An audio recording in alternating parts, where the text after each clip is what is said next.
多謝主席。首先，我再次祝賀林太係擔任特首啊。我想問翻教育嘅問題，就係注資俾自資學院咧，去幫嗰啲 DSE 考到3322嘅同學咧，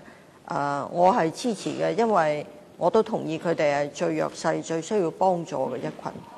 但係眾所周知咧，學生人數不斷下降，過幾年咧，大學咧都會收生不足嘅，因為而家已經有9間自資院校，而佢係有啲課程咧，據了解係冇人報名嘅。喺咁嘅情況之下，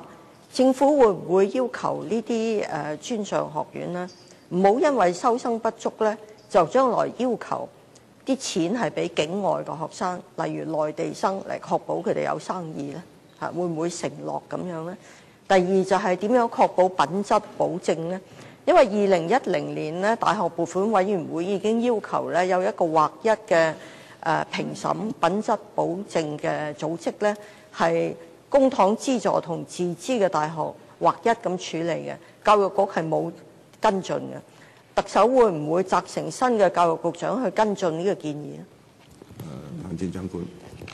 首先多謝葉太支持我哋喺教育措施裏邊提出幫助一啲考到入大學門檻嘅同學係攞到呢個資助咧，可以喺自資嘅院校裏邊修讀大學學士學位嘅課程啊。呢個計劃咧適用咧係本地有考呢個香港中學文憑嘅同學嘅，咁所以並唔係話一間自資嘅院校去收咗海外或者係內地嘅學生咧，都係可以攞到呢個津貼啊！呢個係清晰。不過稍後教育局局長咧喺佢嘅宣講嗰度咧會繼續詳細去講啦。第二方面咧就係嗰個質素嘅保證。喺今日嘅應該係11間嘅自資院校咧，我希望大家唔好把佢哋形容係弱質嘅學校。佢哋話佢係弱勢嘅學校，因為政府冇為佢提供經常性嘅津貼。但係有啲自資嘅院校其實真係相當唔錯，我亦都參觀過幾間嘅自資嘅院校。佢哋喺課程嘅安排嗰度咧，亦都有一定嘅靈活性嚟到滿足香港人力嗰個資源嘅需求。但係葉太提出嗰個係比較根本性嘅問題咧，我哋會處理嘅。喺我提出嘅8個範疇裏邊呢，其中一個正咧就係針對喺未來呢啲自資院校嘅定位角色嗰方面，咁亦都包括即係呢啲評審嘅機制嚇。葉劉淑儀議員。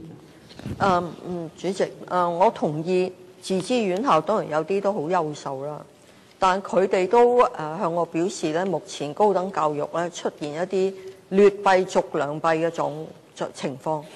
就係有啲咧冇經過評審嘅課程咧喺香港推出，亦都得唔到專業嘅認證嘅，同佢哋咧係競爭，好唔公平。讀呢啲課程嘅學生咧，4年要交60幾萬學費，而出嚟咧個專業資格係冇評審，對病即係佢哋如果係譬如話心理臨床心理學課程，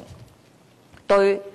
病人嘅健康咧係冇足夠嘅保障嘅。咁據我了解咧，食物衛生局咧係唔願意介入，係促請佢哋咧係接受立法嘅登記嘅。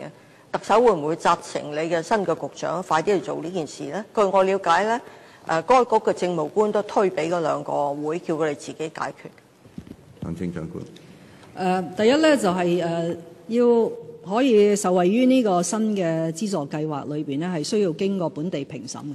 即係如果佢係一個海外計劃，都要經過本地評審咧，咁啲同學入去讀咧，先可以攞到呢個資助。但係目前呢，係我留意到，亦都有一啲嘅專上嘅學校咧，係提供呢啲非本地嘅課程嚇，亦都唔係局限喺自資院校，有啲係UGC 嘅院校咧都有提供呢啲嘅課程嘅。咁所以我覺得呢個亦都係喺我哋需要探討嘅範疇裏邊咧，一併嚟到去處理。但係既然葉太提開呢個臨床心理學嗰個問題咧，我都深有感受，因為喺我嘅競選過程裏邊呢，去到衛生服務界嘅選委呢，亦都有幾位臨床心理學家喺度。咁佢哋都係提出，佢哋提出唔係為咗自身嘅利益或者專業嘅保障，係市民嗰個利益、病人嗰個保障。咁所以我會要求食物及衛生局局長咧喺呢方面要更加主動，唔能夠就咁交俾業界自己去傾掂，因為佢哋兩班人係有唔同嘅利益，點樣可以傾得掂呢？所以必須由政府咧扮演一個角色。咁呢個亦都係我對於現屆政府喺政府新角色嗰度嘅展示出嚟嘅承擔。